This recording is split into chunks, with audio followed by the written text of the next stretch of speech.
Mesdames, Messieurs, bonsoir. Voici les titres du journal. Les fruits du plan triennal spécial jeunes, plus de 10 milliards distribués à la jeunesse pour 4000 projets. Le bilan dès l'entame de ce journal.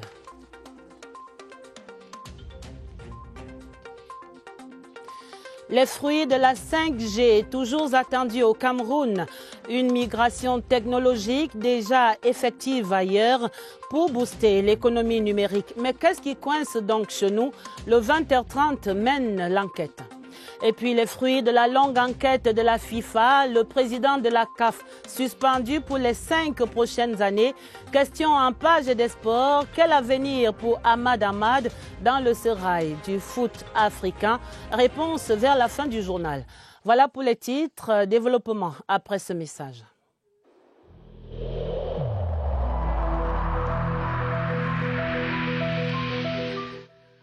Le port du masque dans l'espace public restera obligatoire jusqu'à nouvel ordre.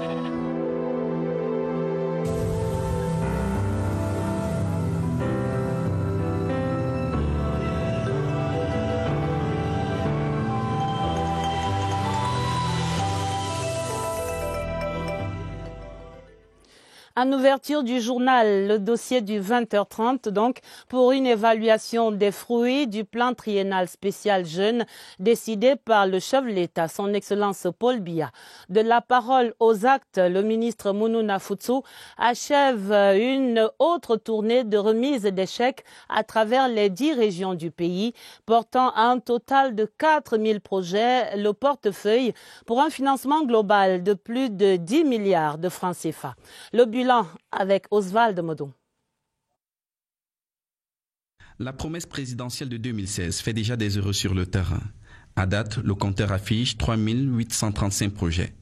Parmi 1141 déjà opérationnels pour 2694 en cours d'installation. Le plan triennal spécial jeunes vise la facilitation de l'insertion socio-économique des jeunes, mais également l'accélération de cette insertion à travers l'entrepreneuriat jeunesse. Ces projets individuels ou par groupe génèrent aujourd'hui 4047 emplois.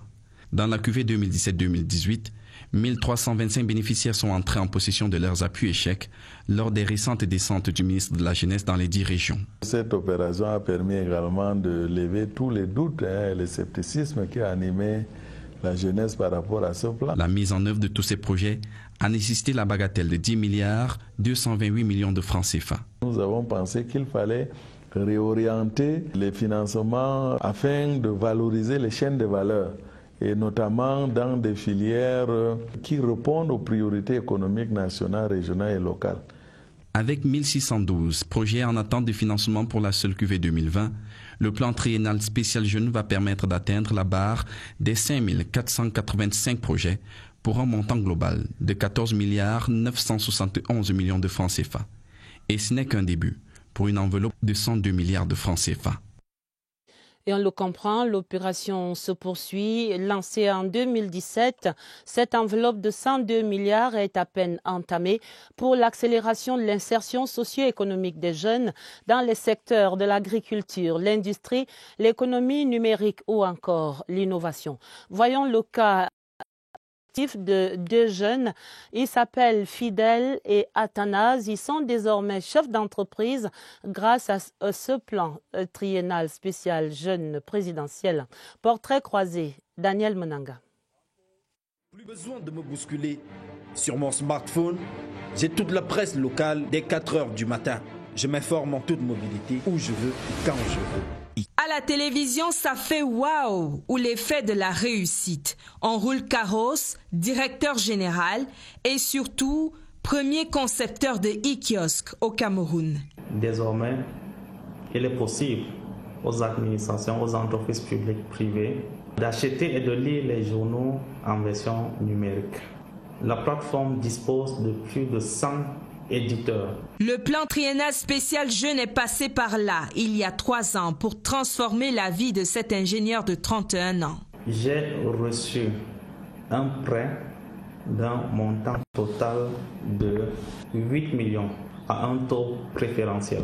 Sur ce soleil, Athanase a pu se faire une place en jouant avec les rayons lumineux. J'ai été formé à l'incubateur du CMPJ de Mimboman. J'ai reçu 2 757 000 francs. Ça m'a permis d'avoir une durée d'avance sur les loyers. À 32 ans, le teinturier est son propre patron. Et aujourd'hui, ces deux jeunes s'enregistrent parmi les réussites du plan présidentiel. Accélérer et faciliter l'insertion socio-économique sur 3 années. De nombreux jeunes Camerounais entrepreneurs du secteur numérique et bénéficiaires de ces financements du plan triennal spécial jeunes trépignent maintenant d'impatience dans l'attente de la 5G.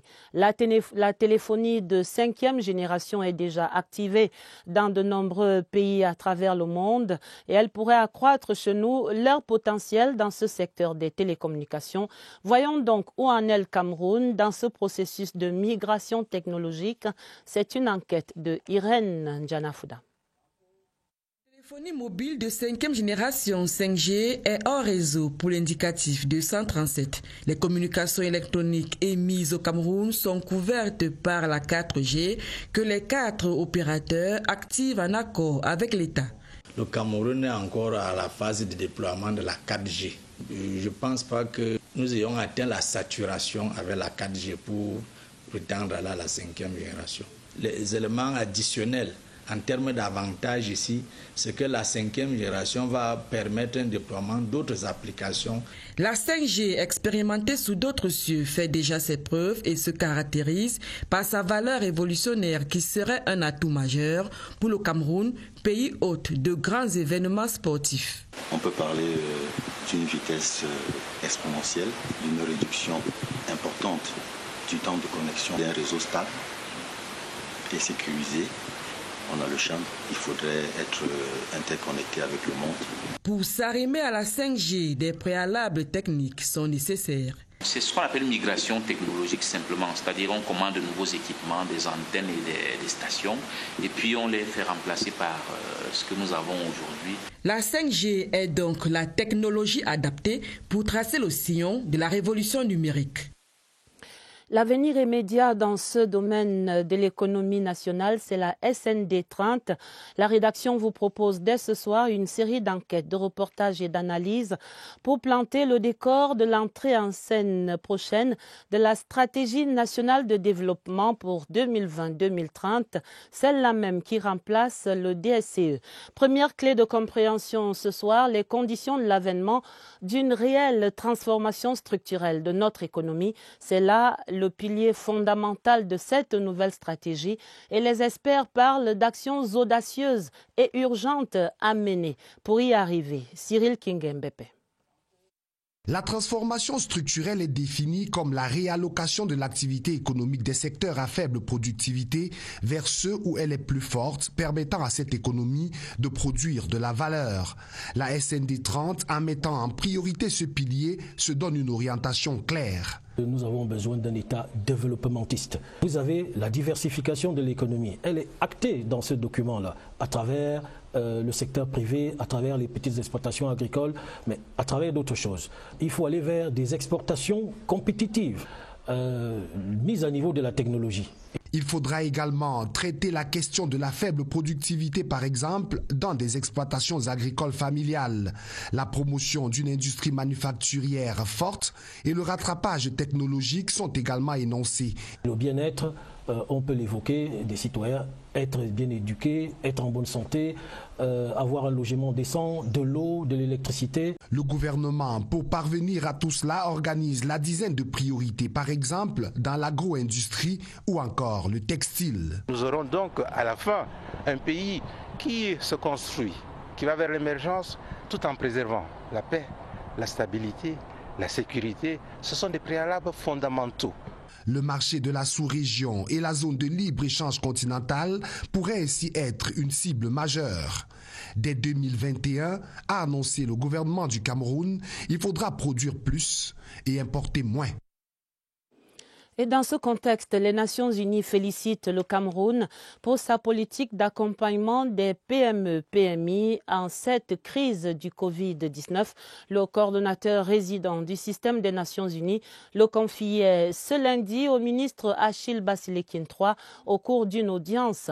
Je vous propose d'entendre ici Mathias Zanab Nahab dans une interview avec Laurence Okalia. Le pays a envie d'aller vers l'émergence. Les petites et moyennes entreprises sont des leviers pour pouvoir accompagner cette vision. Surtout que dans ces domaines, il y a beaucoup de femmes et de jeunes qui sont vraiment engagés et j'ai reformulé notre vœu et notre souhait de pouvoir renforcer notre partenariat avec les gouvernements. La politique et la session de novembre à l'Assemblée nationale, le gouvernement mène maintenant le plaidoyer pour l'adoption de la loi portant code de protection de l'enfant. Le débat sur le sujet a été conduit ce lundi par la vice-présidente Emilia Mondjoa Lifaka, parallèlement à une séance d'imprégnation sur les mécanismes d'analyse de la loi de finances. La synthèse de ces activités, Pulchéri Até. La situation de l'enfant reste précaire au Cameroun malgré l'arsenal juridique mis en place par les pouvoirs publics pour lui assurer un plein épanouissement. Il y a des problématiques nouvelles qui apparaissent au Cameroun. Il y a les enfants associés aux forces et groupes armés. Il y a des enfants qui se retrouvent en prison avec leur mère. Il y a les enfants déplacés. Il y a des enfants privés de liberté. La réflexion initiée par le réseau parlementaire Espérance Jeunesse avec l'appui de nombreux partenaires dont Camcrin et Plan International Cameroun doit aboutir à l'harmonisation des différents textes juridiques.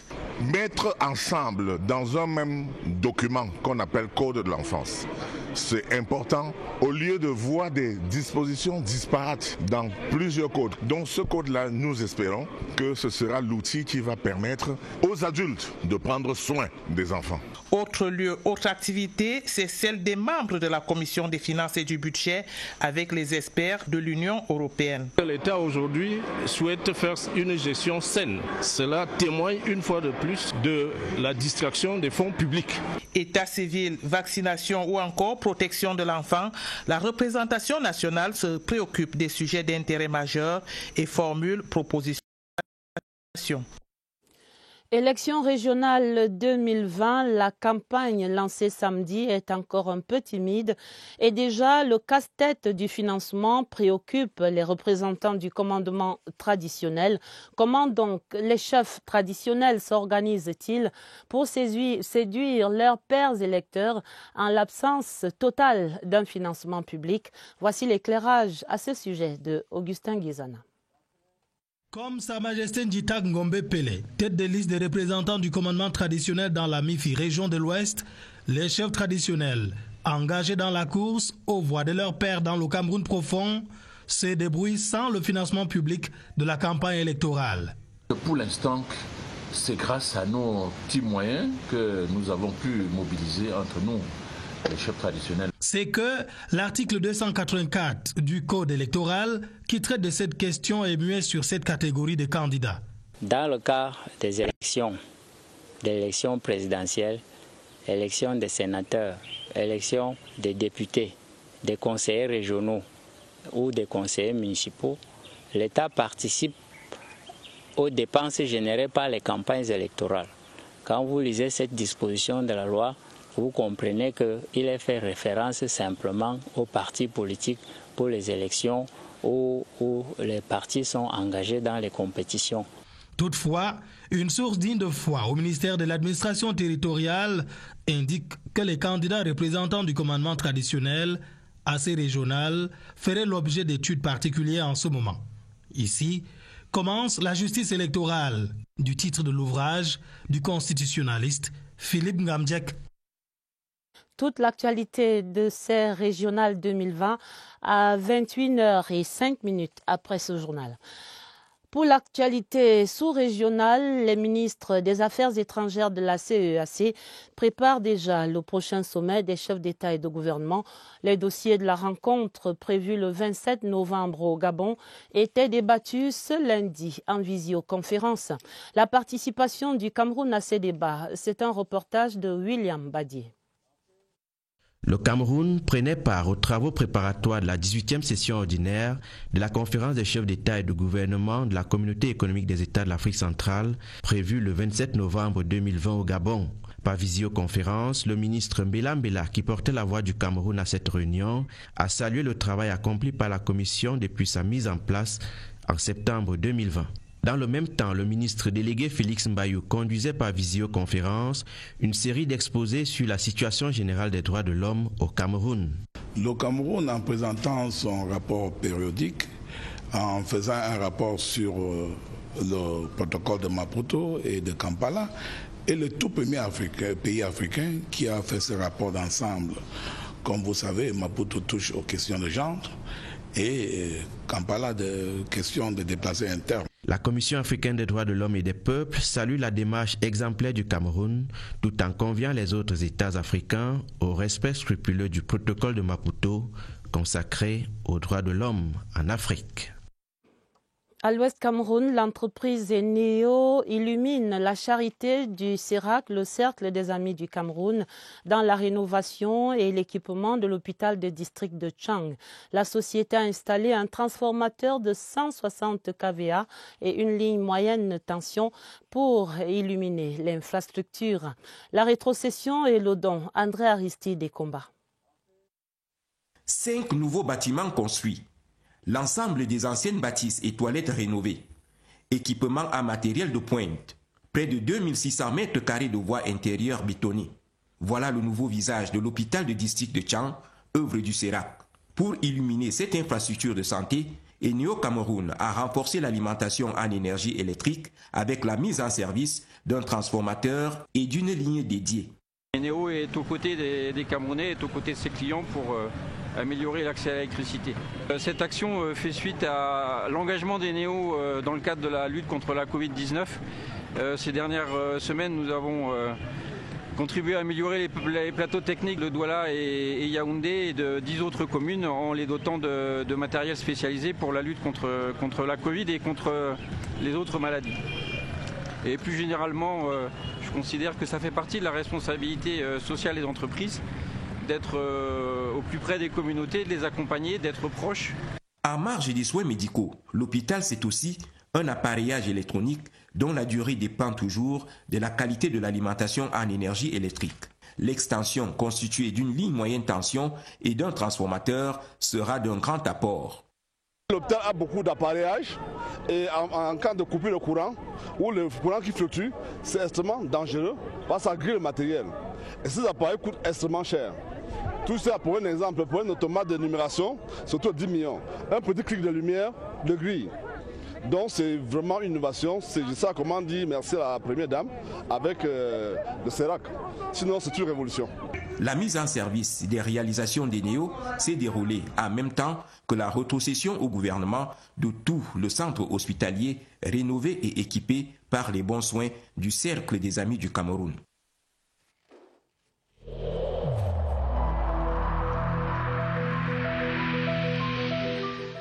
N'oublions pas que la négligence d'une seule personne peut nuire gravement à l'ensemble de la communauté.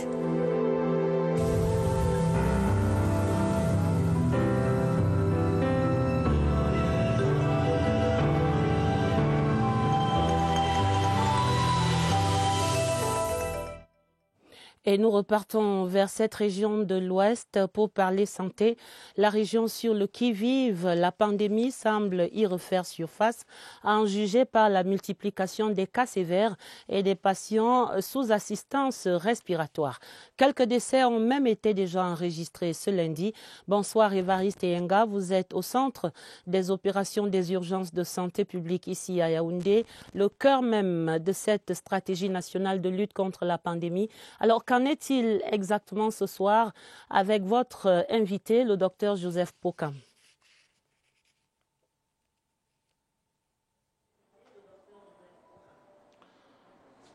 On en viendra à ce qu'il en est pour le cas de la région de l'Ouest, mais d'abord ces chiffres. 18 nouveaux cas enregistrés dans le district de santé de Penka, Missel, c'est bien dans l'Ouest. 17 nouveaux parmi avec 5 hospitalisations exigeant une assistance respiratoire et malheureusement 2 décès enregistrés en l'espace de 24 heures. Ces chiffres parlent pour le corps médical et ce soir on reçoit le docteur Joseph Fokam. Il est virologue en service au Centre international de référence Chantal Biya. Bonsoir docteur. Bonsoir Évariste. Et merci d'avoir accepté notre invitation. C'est peut-être un signal déjà, ce type de données. Effectivement Évariste, alors que la situation était précédemment sous contrôle, depuis le mois de novembre, nous enregistrons de nouveaux cas, qui fait signe d'une résurgence dans nos différentes régions. Pas seulement à Penka-Michel, également ici à Yaoundé, durant le week-end passé, nous avons enregistré également des nouveaux cas positifs, même dans les écoles primaires, dans les écoles secondaires et même aussi au niveau universitaire. Ce qui réellement voudrait dire que malgré la riposte qui est mise sur le terrain pour contrecarrer l'émergence du virus, l'absence du respect des mesures barrières dans nos écoles, également avec le port du masque qui n'est pas respecté également dans la communauté, nous sommes malheureusement en train d'enregistrer de nouveaux cas de plus en plus. Alors docteur, dites, il y a réellement lieu de s'inquiéter. Pourquoi? Parce que même les populations où on croyait, par exemple les enfants de moins de 5 ans, qu'on ne pourrait pas réellement avoir de cas, nous avons durant cette semaine dernière, même ici à Yaoundé, au Centre international de référence Chantal Biya, vu des cas positifs qui ont été confirmés en termes de cluster en famille. Et actuellement, le réel problème, c'est que nous avons des formes de cluster qui émergent soit dans les écoles, soit en milieu familial. Donc nous voulons réellement que nous reprenions ces mesures barrières, même si elles doivent être répressives. Merci à vous, docteur, d'avoir accepté cette autre invitation. Vous l'avez relevé parmi nous. Vous avez relevé par vous-même, il y a ces premiers signaux déjà d'une reprise de la pandémie du coronavirus dans la région de l'Ouest et pas que, puisque le médecin a rallongé la liste et donc la nécessité de continuer d'observer les mesures barrières s'impose par elle-même. Ce sont ces mesures barrières qui ne sont pas observées qui sont mises en cause. À vous le plateau. Mesures barrières donc. En nécrologie, la haute Sanaga qui pleure un grand chef, Sa Majesté Pierre Sumbu Angula, chef supérieur des Yezoum, décédé hier dimanche à 85 ans des suites de maladie. Le trône de Lembe Yezoum est donc laissé vacant par le patriarche au terme de 40 années d'un règne paisible. L'évocation de Daniel Menanga. Un grand vide chez les Yezoum. Le chef supérieur s'en est allé pour toujours. À l'image, il y a une dizaine d'années, Sa Majesté sur le trône pour se consacrer entièrement à ses fonctions.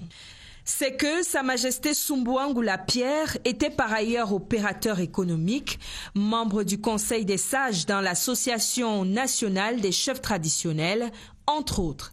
Ses compères patriarches, son peuple, ses multiples femmes, enfants, ne le verront plus jamais. Le grand sage aura vécu 85 années, dont une quarantaine sur le trône. Fin de l'histoire, dimanche 22 novembre 2020 à Yaoundé. Les condoléances du 20h30 à la grande famille endeuillée. Les anciens élèves du collège Bullier de Saa et du collège Stoll d'Akono, tous de la congrégation des frères maristes, viennent de créer un cadre de solidarité. Lancement de ces activités à Saa dans la Léquier avec Emmanuel Bicomte de CRTV Centre.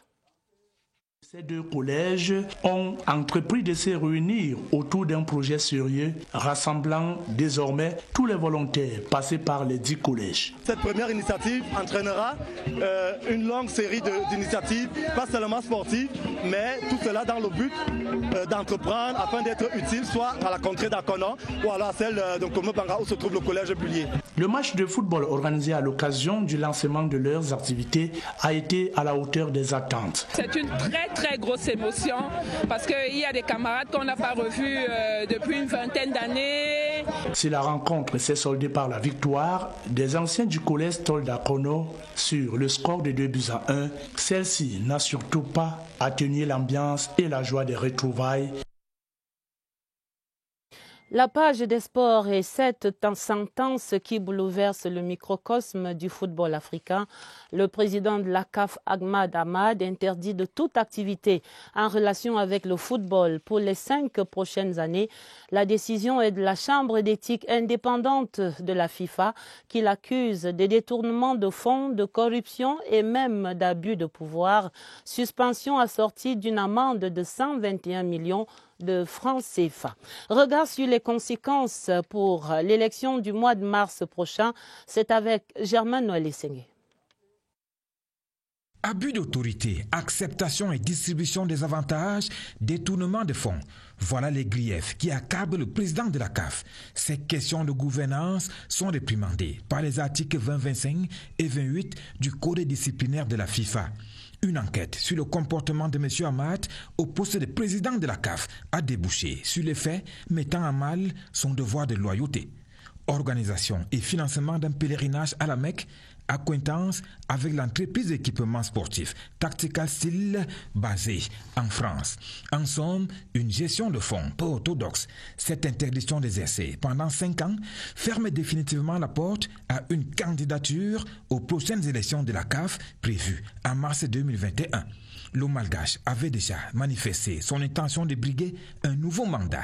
46 sur les 56 fédérations lui étaient déjà acquises. Son successeur sortira des candidats que sont l'Ivoirien Jacques Anouma, le Sénégalais Augustin Senghor, le richissime Sud-Africain Patrice Motsepe et le Mauritanien Yaha Ahmed, proche de la FIFA, qui aurait, selon les milieux footballistiques, les faveurs des pronostics. Mais Ahmad n'est qu'en situation de présomption.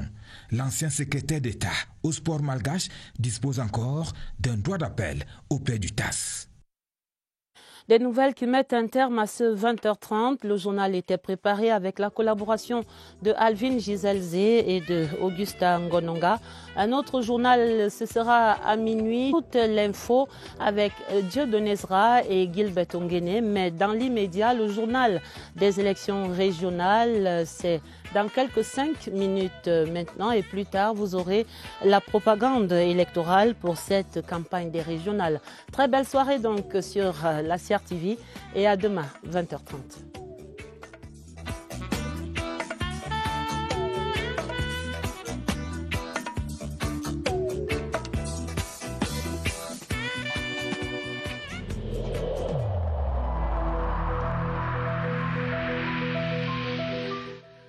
Il est essentiel que les mesures qui ont été indiquées soient absolument respectées par chacun de nous.